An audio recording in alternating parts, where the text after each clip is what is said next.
तो आज हम चर्चा करेंगे आपसे जन संचार की प्रक्रिया यानी कि प्रोसेस ऑफ मास कम्युनिकेशन। जन संचार की प्रक्रिया।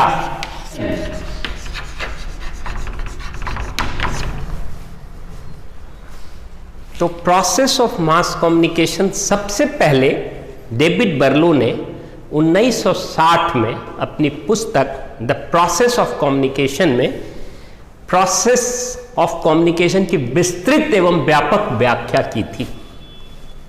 उन्होंने SMCR मॉडल दिया था पहले, SMCR मॉडल, जिसकी विस्तृत व्याख्या मैं पहले कर चुका हूं।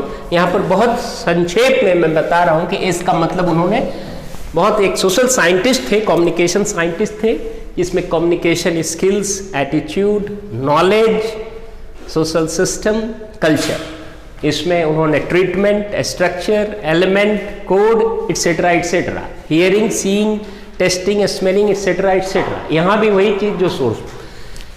बाद में और भी कई मॉडल्स आए और वो सब मिला करके जो मैंने आपको बताया था elements of communication. Elements of communication में कुछ ये 4 एलिमेंट्स, इनके मॉडल में बहुत से एलिमेंट्स आ गए। सोर्स, मैसेज, चैनल, रिसीवर के अलावा social system, attitude, knowledge, culture, फिर इधर ट्रीटमेंट, सब आ गए। सब एलिमेंट्स ही, जितने मॉडल से ही एलिमेंट्स निकलते हैं, मैंने आपको पहले भी बताया। तो अंततोगत्वा जो प्राइमरी एलिमेंट्स हैं वो है सोर्स। अब ये विस्तार से लिखने की जरूरत नहीं, मैं बता चुका हूं। Message, channel, receiver, decoding, encoding, message, channel, decoding, receiver, उसके बाद फीडबैक। यहां पर कहते हैं इनिशिएटेड मैसेज, इसको कहते हैं इनिशिएटेड मैसेज, इसको कहते हैं इनकोडेड मैसेज,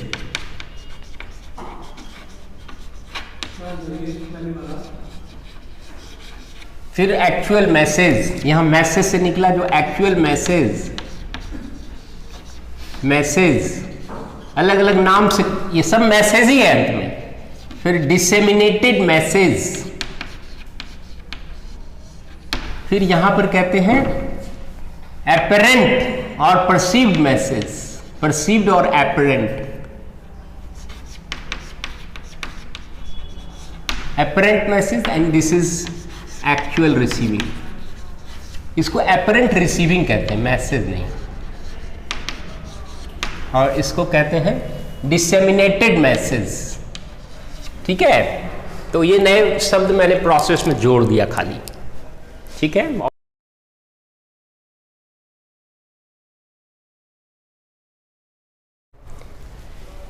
तो प्रोसेस ऑफ कम्युनिकेशन या मास कम्युनिकेशन में हम इन प्रमुख तत्वों की ही चर्चा करते हैं। संचार के तत्व अनंत हैं। ठीक है, जितने संचार शास्त्री सबने 10-10 एलिमेंट्स की चर्चा की, लेकिन जिसकी सबसे ज़्यादा चर्चा होती है वो यही तत्व है। और ये पूरी संचार प्रक्रिया कैसे होती है इसकी व्याख्या मैं आज करूंगा प्रोसेस ऑफ मास कम्युनिकेशन में। देखिए, सोर्स है। Source is one who initiates the communication, एक लाइन में। अब मास कम्युनिकेशन की सोर्स अलग हो जाती है, क्योंकि एक इंटरपर्सनल कम्युनिकेशन में केवल एक ही व्यक्ति ऑडियंस होता है। मास कम्युनिकेशन में ऑडियंस बहुत बड़ा होता है, उसको मास ऑडियंस कहते हैं। और इसका सोर्स भी कोई एक व्यक्ति नहीं हो सकता। ठीक है, नॉर्मल कम्युनिकेशन में एक बिल्ली भी एक सोर्स हो सकती है, जो एक कुत्ते को कुछ संदेश दे रही है, अपने बॉडी लैंग्वेज से भाग रही है या जो भी उसको भगा रही है, जो भी है। लेकिन मास कम्युनिकेशन का सोर्स, जैसे कि मैंने आपको बताया था कि मान लिया जाए कि दूरदर्शन पर प्रधानमंत्री का संदेश राष्ट्र के नाम दिया जा रहा है, या महामहिम राष्ट्रपति का कोई संदेश किसी मौके पर, किसी अवसर पर, किसी विशेष स्थिति में दी जा रही है, या प्रायः आप देखते हैं कि जो इंडिपेंडेंस डे और रिपब्लिक डे पर स्पीच आते हैं, तो वो एक मीडिया के माध्यम से दी जाती है। पहले बहुत पहले आकाशवाणी के माध्यम से दी जाती थी, जब दूरदर्शन आया और उसकी लोकप्रियता बढ़ी तो अब दूरदर्शन के माध्यम से दिया जाता है। अखबारों में भी कई बार छोटे मोटे संदेश आते रहते हैं। तो that source is called the source of mass communication. ठीक है, सोर्स ऑफ मास कम्युनिकेशन। जब प्रोसेस ऑफ मास कम्युनिकेशन है तो सोर्स ऑफ मास कम्युनिकेशन की व्याख्या होगी। जब प्रोसेस ऑफ कम्युनिकेशन है तो वो कुत्ता बिल्ली भी सोर्स हो सकता है। ठीक है, क्योंकि वो कम्युनिकेशन बहुत बड़ा चीज है, उसमें कि दो इंडिविजुअल के बीच भी होता है, अपने आप से भी होता है। लेकिन जब process of mass communication, source of mass communication is different than source of communication. ठीक है, उसी तरह इनकोडिंग होता है। तो अब यहां से इनिशिएटेड मैसेज निकलेगा सोर्स। ठीक है, फिर वो विभिन्न चीजों से पहले वो इनकोड होता है। तो इनकोडेड मैसेज, उसकी इनकोडिंग मैंने आपको बताया। फिर इनकोडेड मैसेज जो है E for encoding, here the encoding takes place, then it will come to M message. This message will be encoded message will come here, then यहां से ये actual message, और ये मैसेज फिर चैनल के पास जाता है और चैनल से फिर डिसेमिनेटेड मैसेज आता है। फिर डिकोडिंग होता है रिसीवर के द्वारा, यानी कि मास कम्युनिकेशन के केस में मास ऑडियंस के द्वारा डिकोडिंग होगा और फिर रिसीविंग होगा। तो सोर्स हमने बताया था कि प्राइम मिनिस्टर और प्रेसिडेंट और whoever is performing on mass media like television, radio, even newspapers. News editor का भी मैंने उदाहरण दिया था। फिर encoding is processing, encoding is structurising, serialising, arranging the message, the words, the letters, the sentences, and etc. etc. Then message is whether it is information, education, entertainment, some thought, some idea, some feelings. Channel is, I have explained to you earlier also. So this is all communication में कहें तो हवा, प्रकाश, सब channel, blackboard. Mass communication का channel newspaper, radio, television, film, internet है ना, ये सब मास कम्युनिकेशन के चैनल होते हैं। और decoding is done by this receiver. तो encoding is a part of source, इसलिए इसको सोर्स इनकोडर या केवल इनकोडर भी कहते हैं। And decoding is a part of receiver, so इसको डिकोडर भी कहते हैं या रिसीवर डिकोडर भी कहते हैं। कई बार डी नहीं लिखते तो इसी में समाहित। ठीक है, अब ये मैसेज यहां से इनकोड होता हुआ चलता है। ये दोनों एक ही है, समझ लीजिए, एक तरह से प्रैक्टिकली एक ही है, थेरेटिकली जो है, और इसके पीछे बहुत से लोग होते हैं जो इसको सोर्स के लिए एक बैकग्राउंड टीम होती है। अगर दूरदर्शन पर कोई प्रोग्राम बन रहा है तो उसके बाद मैसेज आया, मैसेज के बाद इस चैनल के माध्यम से, मतलब encoded message, initiated message encode होकर के मैसेज बना, और वो मैसेज फिर चैनल तक जब आएगा तो एक्चुअल मैसेज बन के आएगा। फिर चैनल से वो रिलीज होगा, डिसेमिनेट होगा। ठीक है, और डिसेमिनेट होने के बाद रिसीवर इसको डिकोड करेगा। तो यहाँ पर अपरेंट रिसीविंग होता है, एक परसेप्शन होता है रिसेप्शन का कि ये बात कही गई। बाद में उसको एक्चुअल रिसीविंग होता है, तुरंत नहीं रिसीव कर पाता। कई बार स्पीच होने के बाद हम सोचते हैं अच्छा इन्होंने ऐसा कहा, उन्होंने ऐसा कहा, जान है तो जहान है। बाद में लोग सोचने लगते इसका मतलब क्या है, कि भाई जान बचेगी तभी देश का विकास होगा, उद्धार होगा। अब उस पर चिंतन मनन होने लगता है। तो या अगर आप मास कम्युनिकेशन एक छोटे से दूसरे कम्युनिकेशन के रूप में इसको डिकोडिंग को समझना चाहें तो देखिए, जैसे माँ ने बच्चे से कहा, मान लो वर्किंग मदर है और बच्चे से कहती है, मैं कम्युनिकेशन का उदाहरण दे रहा हूँ, मास कम्युनिकेशन को एक बार हटा दीजिए।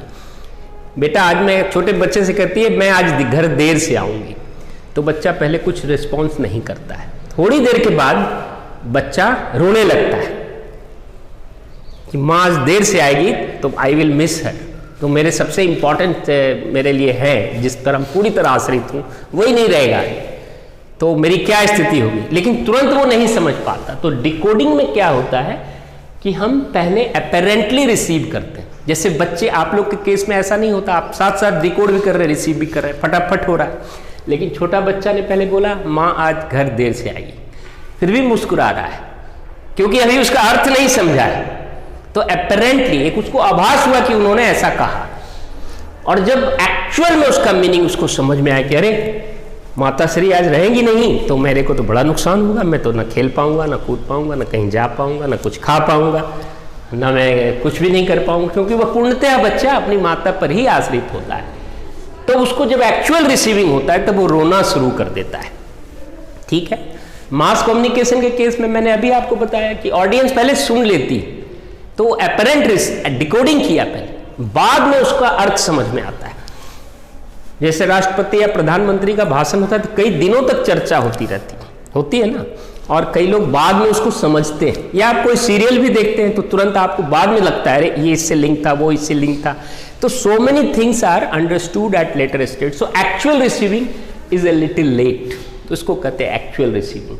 तो इस तरह से ये प्रक्रिया चलती है, जिसमें आज मैंने एलिमेंट्स को ही थोड़ा सा एक प्रक्रिया के रूप में बताना चाहा। फिर रिसीवर का रिएक्शंस आता है, इसी को फीडबैक कहते हैं, मैंने पहले भी बताया था। फीडबैक, अगर मास कम्युनिकेशन है तो फीडबैक उसका रिसीवर का लेटर टू द एडिटर के फॉर्म में आएगा, या अखबार कहें तो उसमें बहुत तरह के कॉलम्स होते हैं जो रिसीवर्स का कॉलम, रीडर्स का कॉलम होता है।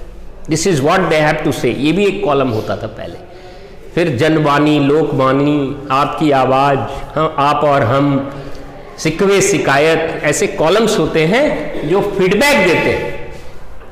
रेडियो में भी होते हैं, टेलीविजन में भी होते हैं, सभी जगह होते हैं। आप देखिएगा ध्यान से तो एक फीडबैक कॉलम होता है। और अगर इंडिविजुअल टू इंडिविजुअल कम्युनिकेशन है तो हम इमीडिएट एक दूसरे को फीडबैक देते हैं। तो ये फीडबैक हुआ। और मास कम्युनिकेशन में एक नॉइज। तो इस तरह से ये प्रक्रिया, फिर यहाँ तक बाद में प्रधानमंत्री अगर संदेश देने वाले व्यक्ति हैं तो फीडबैक उनको भी पहुंच जाता है, बाद में थोड़ा टाइम लगता है। उसके लिए पूरा एक चैनल होता है, प्रेस इंफॉर्मेशन ब्यूरो है जो उधर से संदेश जो जनता तक जाती है, और जनता में क्या फीडबैक है किस चीज़ का, वो भी वो पहुंचाती अपने सरकार तक। तो फीडबैक लेकिन टाइम टेकिंग। मास कम्युनिकेशन का फीडबैक एक तो ऑडियंस का फीडबैक ही एक लंबी प्रक्रिया है कि वो मास कम्युनिकेशन में जाती है तो काफ़ी फिल्टरिंग हो जाती है, काफ़ी कम स्पेस मिलता है, और फिर वो घूमते घूमते यहाँ तक भी आ जाती है। तो जब ये प्रक्रिया एक पूरी एक सर्कुलर प्रोसेस बन जाती है तो इसी को हम प्रोसेस ऑफ कम्युनिकेशन या मास कम्युनिकेशन कहते हैं। ठीक है, द प्रोसेस ऑफ कम्युनिकेशन, मैंने बताया था कि communication is the key word, is the core word, and mass communication is just a type of communication. So the answer will be the same, but your examples will be the different. But how this process works, that you have to explain in this. When you explain elements, the answer will be slightly different. ठीक है, तो ये process of communication मैंने आपको संक्षेप में बताया.